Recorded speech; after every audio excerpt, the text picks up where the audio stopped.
Eu sou Mário Persona e essas são as respostas que eu dei aos que me perguntaram sobre a Bíblia.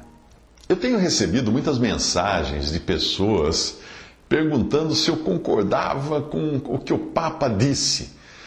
Eu simplesmente respondia que eu não costumo acompanhar notícias do que o Papa disse ou que o Papa fez. Quando vejo a palavra Papa no noticiário, eu nem me preocupo em saber o que é, de que se trata a notícia. Não é implicação, não é nenhum sentimento anticatólico, mas simplesmente por enxergar no Papa um homem comum, querendo ser algo que não é e nem tem respaldo bíblico para ser. Basta ver que ele leva títulos como sacerdote, que é algo que hoje só cabe a Cristo nos céus. Nenhum homem pode se declarar sacerdote no sentido de intermediário entre os homens e Deus, como era no Antigo Testamento. Nenhum homem na terra pode fazer isso hoje. Se nós estivéssemos nos tempos do Antigo Testamento e o Papa fosse um israelita, aí não haveria problema em ele se denominar sacerdote, desde que pertencesse à linhagem sacerdotal. Mas quando Cristo morreu e ressuscitou, Deus colocou um fim ao judaísmo e aquele sacerdócio vindo de Arão, e deu Cristo. Ele deu início a um povo celestial, o povo de Deus, que é a igreja, na qual todos os salvos por Cristo formam um sacerdócio santo, representados nos céus pelo único e genuíno sumo sacerdote, que é Cristo.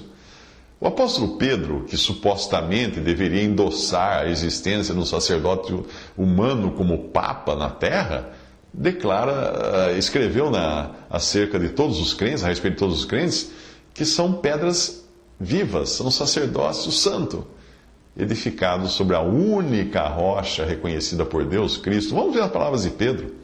Se você perguntar para Pedro, Pedro, quem é a pedra? Quem é a rocha? Pedro vai dizer o seguinte: vós também, como pedras vivas, sois edificados casa espiritual e sacerdócio santo, para oferecer sacrifícios espirituais agradáveis a Deus por Jesus Cristo. Por isso também na Escritura se contém: eis que põe em Sião a pedra principal da esquina, eleita e preciosa, e quem nela crer não será confundido. E assim para vós, os que credes, é preciosa, mas para os rebeldes, a pedra que os edificadores reprovaram, essa foi a principal da esquina e uma pedra de tropeço e rocha de escândalo. Mas vós sois da geração eleita, o sacerdócio real, a nação santa, o povo adquirido, para que anuncieis as virtudes daquele que vos chamou das trevas para a sua maravilhosa luz. 1 Pedro 2, de 5 a 9. A carta aos Hebreus também mostra que o privilégio restrito ao sumo sacerdote do judaísmo de ter acesso ao Santíssimo Lugar representando o povo, como representante do povo, esse privilégio é estendido hoje a todo crente em Cristo. Não tem um melhor que o outro.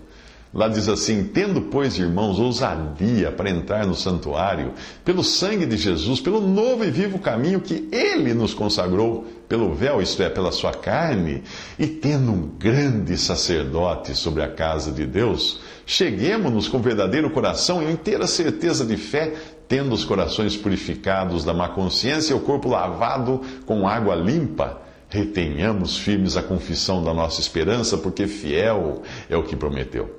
Isso está em Hebreus 10, de 19 a 23. A mesma epístola aos Hebreus também deixa claro o privilégio que nós temos com um grande sumo sacerdote assim, que é Cristo por nós. Lá diz: visto que temos um grande sumo sacerdote, Jesus, Filho de Deus, que penetrou nos céus, retenhamos firmemente a nossa confissão, porque não temos um sumo sacerdote que não possa compadecer-se das nossas fraquezas, porém um que, como nós, em tudo foi tentado, mas sem pecado, sem a natureza do pecado. Cheguemos, pois, com confiança ao trono da graça, para que possamos alcançar misericórdia e achar graça, a fim de sermos ajudados em tempo oportuno. Hebreus 4, de 14 a 16. E diz mais: ora, a suma do que temos dito é que temos um sumo sacerdote tal, que está assentado nos céus à destra do trono da majestade, ministro do santuário e do verdadeiro tabernáculo, o qual o Senhor fundou, e não o homem. Hebreus 8, de 1 a 2. Portanto, com tamanho privilégio, por que eu iria me ocupar com alguém, com aquilo que diz ou que faz um homem, que se declara sacerdote. Eu sou um sacerdote. Se você crê em Cristo, você é um sacerdote. Somos sacerdócio real. Por que precisamos de um sacerdote aqui na terra? Não precisamos e não temos. Para que eu precisaria dele se eu tenho livre acesso a Deus por intermédio de Jesus, o meu sumo sacerdote, o nosso sumo sacerdote? Para quê? Além disso, seria muita ingenuidade minha acreditar que um homem como o Papa, cercado de luxo, de pompa, portando uma mitra, aquele chapéu na cabeça que é tecida, aquela mitra é tecida com fios de ouro e incrustada de joias preciosas, de pedras preciosas. Como é que eu seria ingênuo acreditar que ele seja servo dos servos? Porque esse é outro título que é dado aos papas. Como servo dos servos? O servo dos servos que eu conheço é aquele que, sendo rico, por amor de vós se fez pobre, para que pela sua pobreza enriquecesseis.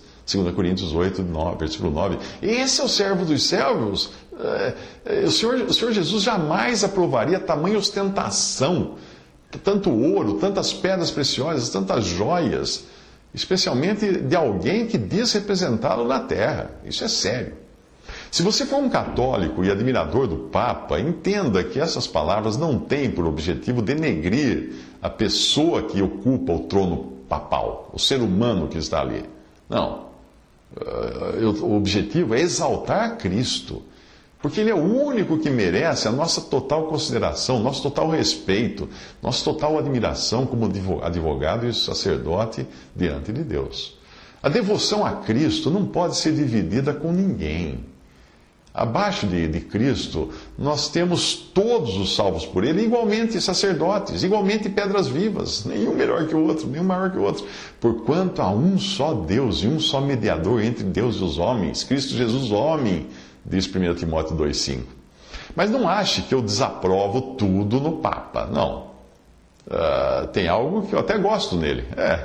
É o fato dele também se chamar Mário.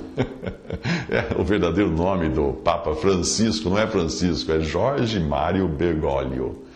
Bom, brincadeira à parte, outra razão de eu não me interessar por notícias que falam do Papa é que eu já faço ideia do que ele vai dizer. Eu não sei quantos papas já apareceram naquela janelinha, mas o discurso é sempre o mesmo. Parem de fazer guerras, vamos viver em paz, oremos pelo mundo, vamos construir um mundo melhor, etc, etc. Isso é muito bonito, seria muito bonito palavras assim se elas saíssem da boca de uma candidata a Miss que só leu O Pequeno Príncipe. Mas saindo da boca de alguém que lê a Bíblia, a ideia de um mundo de paz e amor soa como delírio. Isso porque a palavra de Deus deixa muito claro que o cristão não deve esperar encontrar paz e segurança neste mundo. Muito pelo contrário. O que o Senhor Jesus disse? Não cuideis que vim trazer a paz à terra. Não rogo pelo mundo, disse Jesus. Sabemos que somos de Deus e que todo mundo está no maligno. Pois quando disserem há paz e segurança, então lhe sobrevirá repentina destruição, como as dores de parto àquela que está grávida, e de modo nenhum escaparão.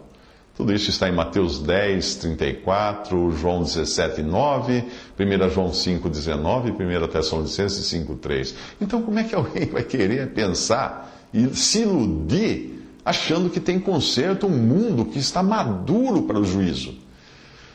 Mas o fato de eu não concordar com a posição que o Papa ocupa, ou não me interessar pelas coisas que ele diz, não significa que eu deva sair por aí atirando pedras em católicos ou mesmo naqueles que compõem o clero romano, o clero católico romano. Eu tenho certeza absoluta de que eu vou encontrar muitos católicos salvos no céu. Não porque são católicos, mas porque creem verdadeiramente em Cristo como Salvador. Os que creem, obviamente. Eu fui um católico crente durante um ano, me converti, entrei na igreja católica, voltei para a igreja católica, eu era católico de família, né, como um brasileiro qualquer. Me converti, voltei à missa, me dediquei a ajudar o padre, comecei a estudar a Bíblia, a estudar a doutrina católica, até eu descobri que não tinha nada a ver. Não batia a Bíblia com o catecismo católico. Bom, e por que tudo isso, esse preâmbulo todo? Porque aí entra o que o Papa disse que estava todo mundo me perguntando se eu concordava com o que o Papa disse, se era certo ou não. Aí eu tive que procurar saber o que o Papa disse, né? E eu não tinha me preocupado em saber antes. Bom, até que alguém me enviou um vídeo como se ele tivesse falado uma barbaridade, ou se ele tivesse desonrado a pessoa de Cristo, a obra de Cristo, uma heresia, e soltar os cachorros no Papa. Bom, os comentários que vieram acompanhando esse vídeo eram assim: você ouviu o Papa dizer que a cruz de Cristo foi um fracasso? Que heresia, que absurdo, etc. Bom, ok. Então vamos ver o que o Papa realmente disse. E que depois ele repetiu numa versão compacta num outro discurso. Mas o que ele disse originalmente, acho que foi numa missa, vamos ver o que ele disse para ver se está errado. Abre aspas, palavras do Papa agora. A cruz nos mostra uma maneira diferente de avaliar o sucesso. A nossa ocupação é plantar sementes. Deus vê os frutos de nosso trabalho. E se às vezes os nossos esforços e trabalhos parecem fracassar e não produzir fruto, precisamos nos lembrar de que somos seguidores de Jesus. E sua vida, humanamente falando, terminou em fracasso, no fracasso da cruz. Palavras de Jorge Mário Bergoglio ou Papa Francisco. A razão de muitos evangélicos gritarem tanto é a mesma razão de muitos estudantes brasileiros não irem bem nas provas de redação. Ninguém mais sabe ler, ninguém mais sabe interpretar textos ou discursos como antigamente.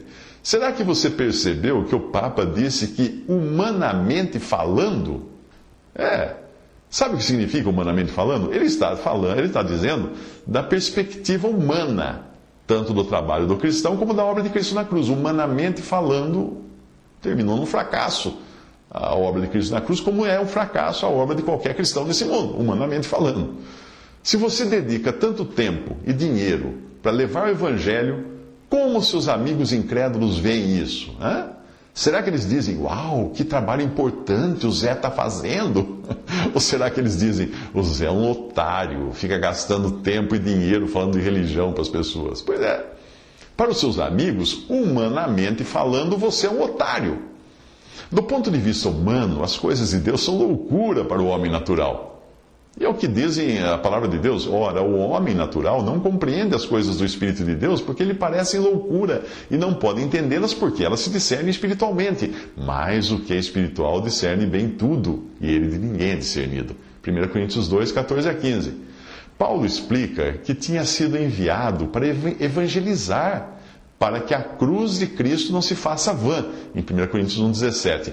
O que ele quis dizer com isso? Que a menos que uma pessoa seja evangelizada e creia no Evangelho e passe a ser nova criação, a cruz de Cristo não fará qualquer sentido para ela. Será uma coisa vã, banal, um fracasso. Será vista como derrota.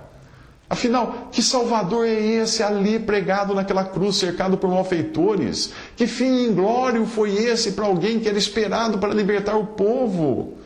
No mesmo capítulo de 1 Coríntios, Paulo continua mostrando o contraste entre o ponto de vista humano, ou humanamente falando, a que o Papa se referiu, e o ponto de vista de Deus.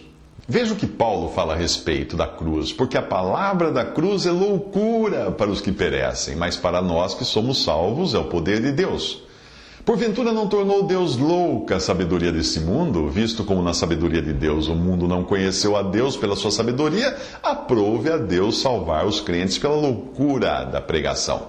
Porque os judeus pedem sinal e os gregos buscam sabedoria, mas nós pregamos a Cristo crucificado, que é escândalo para os judeus e loucura para os gregos. Porque a loucura de Deus é mais sábia do que os homens e a fraqueza de Deus é mais forte do que os homens.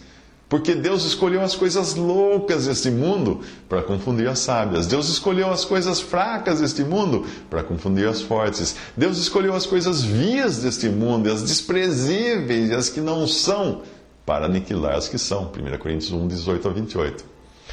O Papa se referiu à visão, ele estava se referindo à visão humana da cruz como fracasso.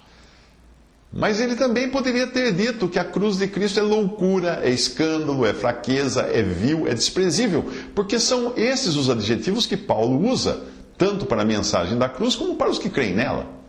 Não se esqueça de que a ideia de fracasso estava muito clara, até na mente daqueles tristes e desiludidos discípulos no caminho de Emaús, quando eles comentaram assim para o próprio Senhor, que eles não reconheceram, né? Eles disseram: os nossos príncipes o entregaram à condenação de morte e o crucificaram, e nós esperávamos que fosse ele o que remisse a Israel. Lucas 24, de 20 a 21. Qual a visão humana que o mundo tem de Jesus? Aquela que só pode constatar pelos seus sentidos. Os homens incrédulos olham e veem um filme de Mel Gibson, e só isso. É uma parede de derrota e fracasso, só isso. Por que um crente em Jesus acharia absurda a ideia da cruz como fracasso? Como o Papa se referiu. Porque o crente enxerga o que está atrás dessa parede de fracasso. Ele enxerga com os olhos da fé, ele vê a coisa toda. Ele não vê só a cruz como um ponto final na trajetória de Jesus nesse mundo. Lembre-se, ninguém viu Jesus ressuscitado, só os discípulos. Nenhum incrédulo viu Jesus ascender aos céus, só os crentes. Ninguém o verá quando ele vier buscar sua igreja no encontro entre nuvens, nos ares, só os salvos. Então, como poderia o mundo, ou humanamente falando da expressão usada pelo Papa, enxergar outra coisa que não fosse um fracasso completo na cruz? Só podia ver isso, claro, humanamente falando. Os mais bem-intencionados podem ver Jesus crucificado com a piedade com que enxergam um Tiradentes enforcado, um herói, um mártir, mas só isso. E você? Como você enxerga Cristo? Se você ficar só com os olhos da carne, não vai ver muito mais do que uma Via Crucis ou um filme de Hollywood. Mas se você crer nele, você ganhará olhos de fé para poder afirmar: vemos, porém, coroado de glória e de honra, aquele Jesus que fora feito um pouco menor do que os anjos, por causa da paixão da morte, para que pela graça de Deus provasse a morte por todos. Hebreus 2:9. Você verá que a cruz é apenas a ponta visível de um enorme iceberg, porque você terá então a certeza da ressurreição e de todo o resultado glorioso daquele homem crucificado em fraqueza e ignomínia. Se Jesus tivesse encerrado o seu ministério na cruz, como enxergaram os incrédulos da sua época e enxergam os céticos hoje, nós estaríamos todos perdidos. Se você só enxerga Jesus humanamente falando, né, como disse o Papa, você ainda precisa de salvação. Veja essa passagem: se não há ressurreição de mortos, também Cristo não ressuscitou. E se Cristo não ressuscitou, logo é vã a nossa pregação e também é vã a vossa fé. E assim somos também considerados como falsas testemunhas de Deus, pois testificamos de Deus que ressuscitou a Cristo, ao qual, porém, não ressuscitou, se na verdade os mortos não ressuscitam. Porque se os mortos não ressuscitam, também Cristo não ressuscitou. E se Cristo não ressuscitou, é vã a vossa fé e ainda permaneceis nos vossos pecados. E também os que dormiram em Cristo estão perdidos. Se esperamos em Cristo só nesta vida, somos os mais miseráveis de todos os homens. 1 Coríntios 15, de 13 a 19. Visite respondi.com.br. Visite 3minutos.net.